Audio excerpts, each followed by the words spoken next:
Thank you, John. That was way too kind. This is an honor and a privilege to be here. I had this privilege of imposing my thoughts on this event last year, and despite that, I was invited back this year. I've often begin these kinds of talks, I don't do them that often, with a disclaimer reminding people that I have a day job. This is not what I do, and I design stuff, I sell stuff in lots of places. And I also chair an AIDS organization, an AIDS research organization in my spare time. And I'm also hardly a public health authority, but I do have some thoughts on what I was asked to speak to you about, which is how to best bridge the gap between business and public health, and in whose clothes. Hence, not totally out of my comfort zone, but in fear of being adversely judged, I have to ask you to please keep this favorite adage of mine in mind. Before you judge someone, you should walk a mile in their shoes, and then, if you don't like them, you're a mile away and you have their shoes. As far as my qualifications that render me questionably credible on this subject, I will try to put them in context. I started my business in the early 80s with the goal of designing and selling cool products to cool people. To connect with this coveted targeted consumer, I knew that I would have to consistently be timely and, even more important, relevant.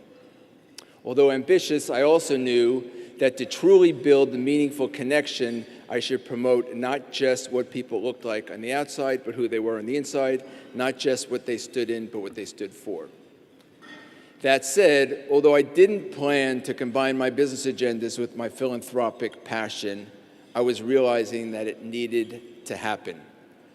In 1985, I was confounded by a most unsettling reality, probably like many of you. All around me, people were contracting a strange, still unnamed virus that was infecting and killing young and not so young men at an alarming rate. What made it even worse was that few then dared to speak about this crisis. People were concerned that if they did, they would be presumed to be either infected or a member of a high-risk group, which meant they were either gay, an IV drug user, or Haitian. So, as I told many of you last year, I knew that if I spoke out, being a single male designer, people would naturally just assume that I was Haitian.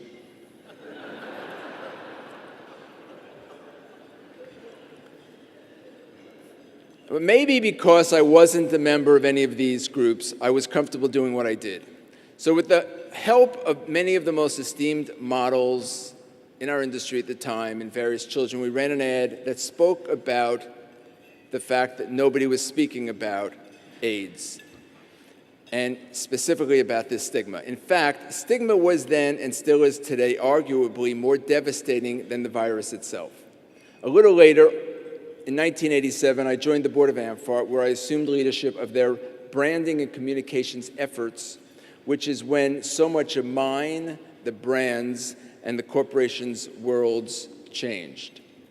We were all feeling for the first time a genuine sense of purpose, that what we were doing not only felt important, but that it was important. In 2002, I became vice chairman of AMFAR, and then in 2004, I became chairman. Besides HIV/AIDS, as a company, we have used our platform to initiate a dialogue on other divisive subjects most public companies would think twice before addressing, such as the plight of homelessness during a period of extraordinary abundance and affluence, a woman's right to choose, the impact of guns in civilized society, and marriage equality, not subject today.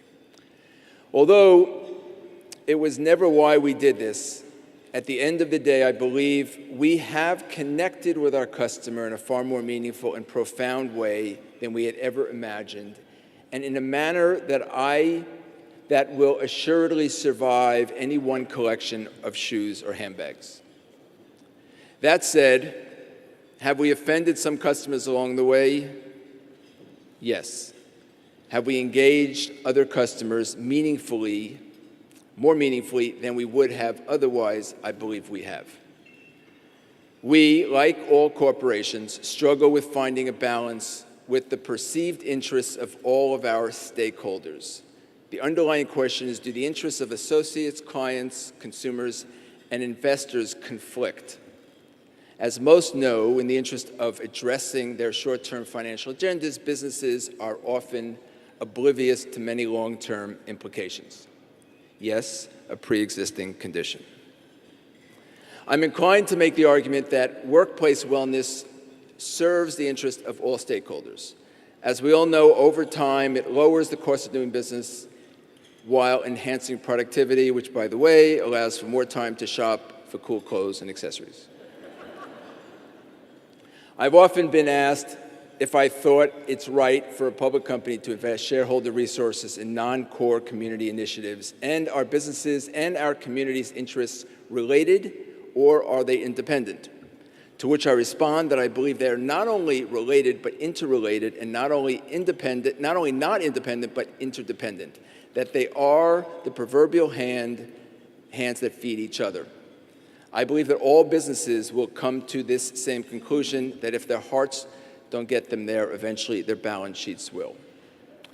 So in closing, I'll share a favorite story of mine, which I love to tell. It's a story of an old guy driving down the road one night, and he gets a call from his wife, and she goes, "Honey, I just heard on the radio there was a lunatic on the same road you're on driving in the wrong direction. You better get home quick."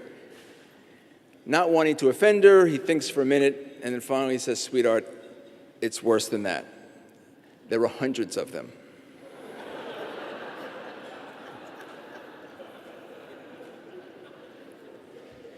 Probably like many in this room, I have often felt like that lunatic.